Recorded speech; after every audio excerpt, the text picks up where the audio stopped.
Kembali lagi di channel YouTube Hakim Elektronik. Assalamualaikum warahmatullahi wabarakatuh.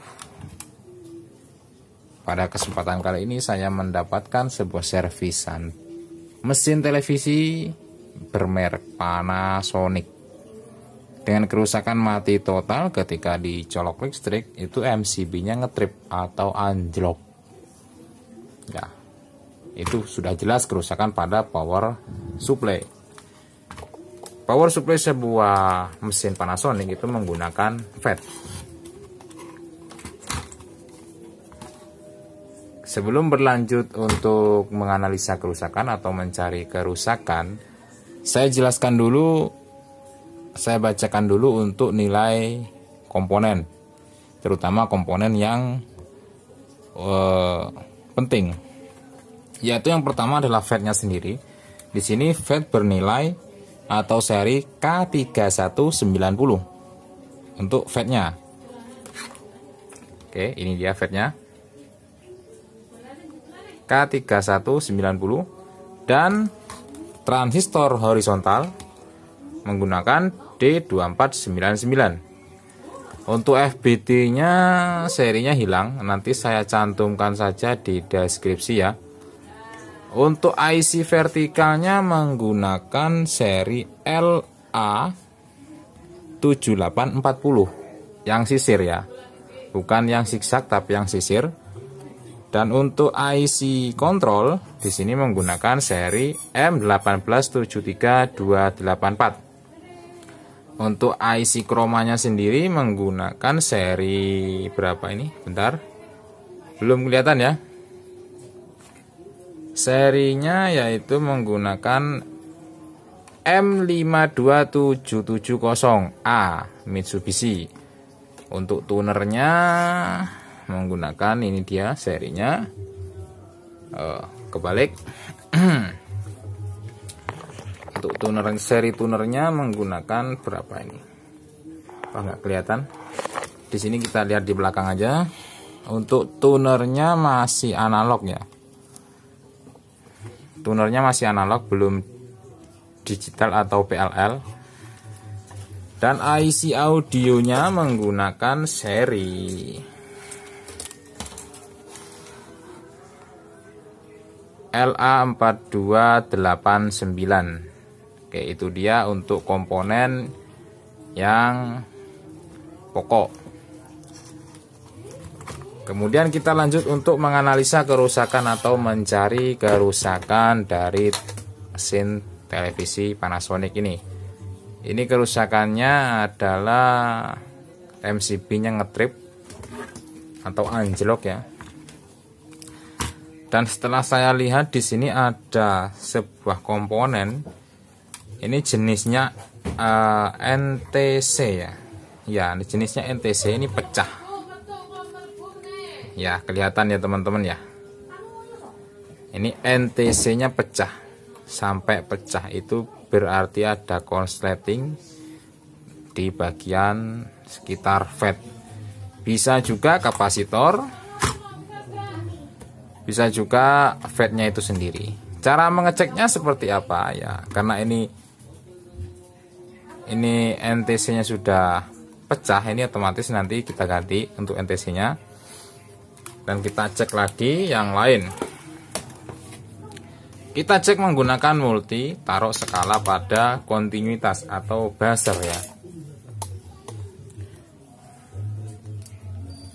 Nah, kita cek mulai dari setelah NTC, karena NTC-nya pecah, ini NTC-nya, otomatis NTC-nya ini sudah tidak connect lagi atau hambatannya menjadi besar.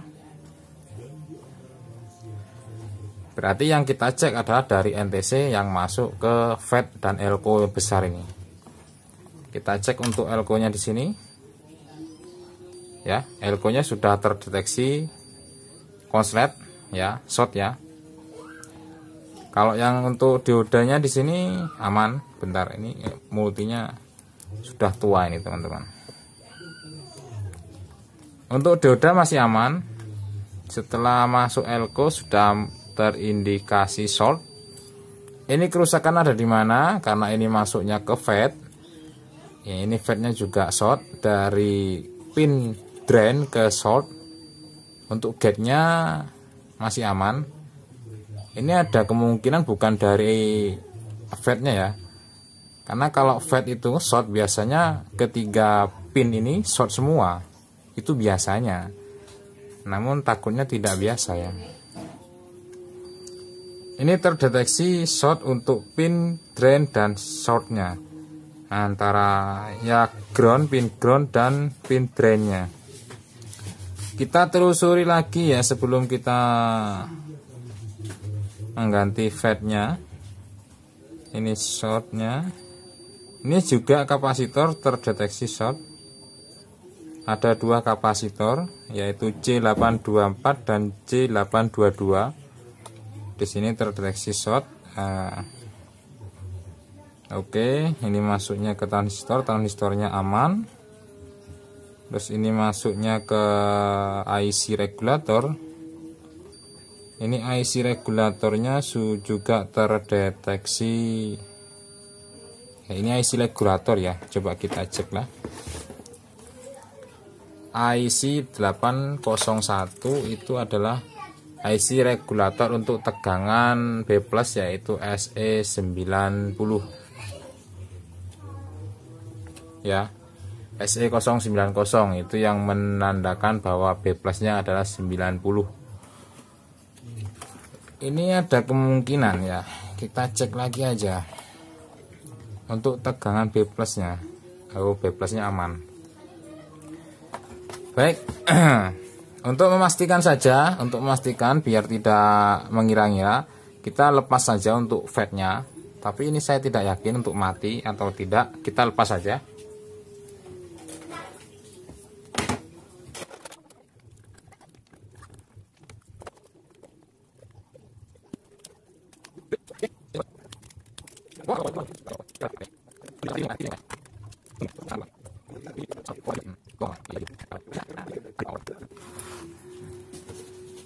Oke, FET-nya sudah saya lepas. Kita coba ukur untuk FET-nya short atau tidak ya. Oh ya, sudah jelas di sini adalah untuk kaki drain dan shortnya terdeteksi short. Untuk memastikan kembali, kita cek lagi di bagian PCB-nya. Oke Pak, oke, lanjut Pak. Ya. Ya, di bagian PCB itu tidak short. Untuk kapasitornya tadi juga. Ternyata di sini kapasitornya juga terdeteksi short, teman-teman. Kapasitornya juga ikut short ya. Oke, kita cabut dulu untuk kapasitornya. Kedua kapasitor tadi kita lepas. Kita lepas sebelah saja dulu untuk memastikan yang mana yang benar-benar short atau hanya bohongan ya shortnya.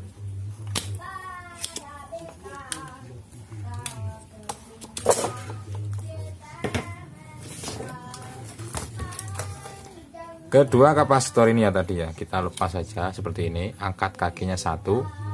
Lalu kita cek kembali untuk jalur yang short tadi.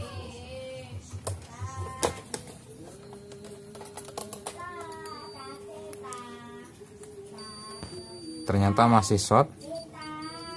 Oke, kita cek lagi. Kalau di bagian sini enggak ya.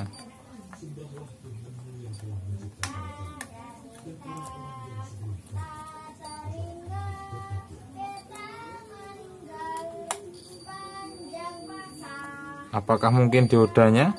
Ini ada dioda dan ya ini ada dioda dan induktor ya di sini. D817 dan induktor di sini. Ya, kelihatan ya teman-teman ya. Kita coba angkat juga untuk diodanya. Itu bisa kemungkinan tadi kapasitornya tidak short. Kita lepas untuk diodanya saja. Angkat satu kaki ya.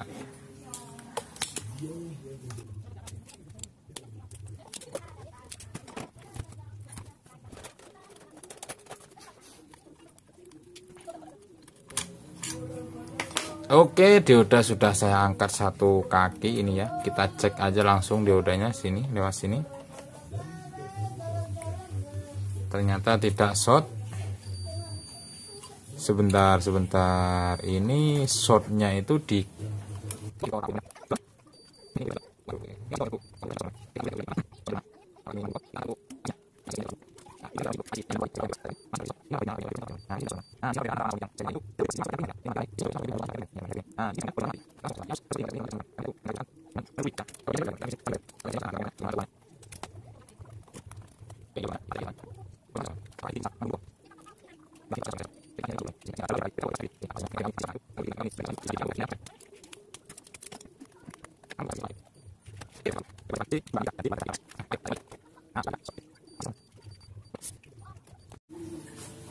dan setelah saya melakukan penelusuran terakhir yaitu di jalur B+, ditemukan komponen sebuah dioda Zener. Bukan dioda Zener ini, tapi sebuah dioda yang terhubung dari jalur B+ di sini. Ini jalurnya menuju ke mana ini ya? Ke ground ya, kalau nggak salah ini ke ground ya. Itu terindikasi short. Saya menggunakan ESR tadi, mengeceknya menggunakan ESR analog, dan sekarang sudah tidak short lagi untuk jalur yang tadi kita cek. Kita cek yang ini tidak short. Kalau short seperti ini ya, itu lampu merah menyala.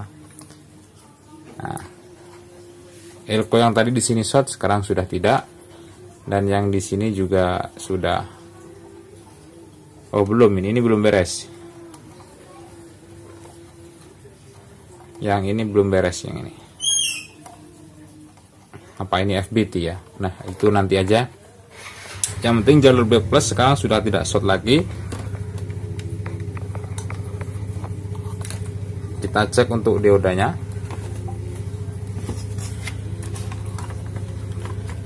Oke, di sini teman-teman, dioda D820.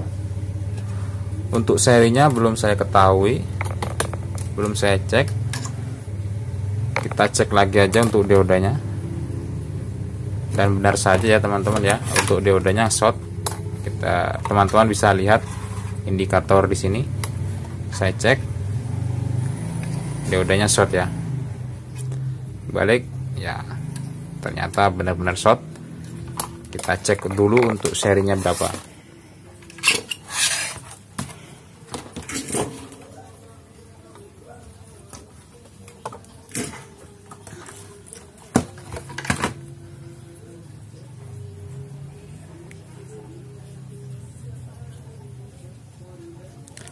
Oke, ini dia teman-teman serinya.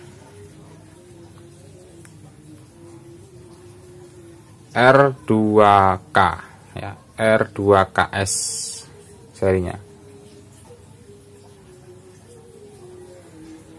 Ini dioda Zener atau biasa, kita bisa cek untuk dataset. Bisa teman-teman mengeceknya di Google, mencari datasetnya. Tapi kalau dari lambang PCB itu sepertinya hanya dioda biasa. Mungkin sebatas dioda damper untuk pengaman B+ ya. Oke, kita harus mengganti FET karena FET-nya konslet. Terus sama NTC-nya juga. Oke, saya akan menggantinya dulu ya. Ini adalah yang mati, yaitu transistor FET dengan tipe atau seri K3190 dan sebuah NTC itu sudah mati juga, pecah. Dan kebetulan di daerah saya itu hanya ada jenis VET yang berjenis itu tidak mempunyai apa ya, bukan damper tapi isolator. Bodinya itu bodi besi ya. Kalau serinya sama yaitu K3190, tapi dia tidak punya isolator atau langsung bodi besi. Kalau ini kan bodi plastik. Jadi saya menggunakan isolator tambahan dengan ya itu menggunakan isolator tambahan ya. Dan NTC saya ganti dengan yang adanya warna hitam ya, bekas. Saya ganti dengan yang hitam. Dan dioda yang di sini itu belum saya pasang karena ini saya lihat hanya dioda damper ya mungkin ya. Ini belum saya pasang ya. Yang rusak itu hanya itu yang mati, hanya transistor VET dan NTC dan diodanya short. Oke, kita coba dulu untuk memastikan tegangannya normal apa enggak. Untuk teman-teman jangan lupa ya, jangan lupa kalau untuk pertama mencoba tegangan itu kita kontrol untuk tegangan B plusnya. Oke, kita coba dulu sambil kita kontrol tegangan B plusnya. B plusnya normalnya 90 volt ya. Untuk Panasonic yang seri ini itu untuk ngecek B plus, proba hitamnya jangan ditaruh di antena, tapi taruh di sini, taruh di min elko dan plus elko untuk multinya. Ya, kita standby di sini untuk multinya. Kita pantau multi testernya, hidupkan saklarnya, lalu colokkan listriknya. Kalau sekiranya tegangan yang melonjak, silakan langsung dicabut atau mungkin ngedrop bisa dicek. Colok. Bentar, belum naik. Ya, 92 volt itu saya belum koneksikan ke FBT. Pin FBT di sini masih belum connect, masih tercabut. Ya. Oke, untuk tegangannya normal. Lampu standby hidup. Ini dia lampu standby-nya nyala. Kelihatan ya. Nah, oke, kita koneksikan dulu untuk FBT-nya dan kita pasang transistor horizontalnya. Karena kemarin kita cabut ya teman-teman ya. Oke teman-teman, ini sudah saya pasang ke CRT. Kita coba aja dulu ya gambarnya seperti apa.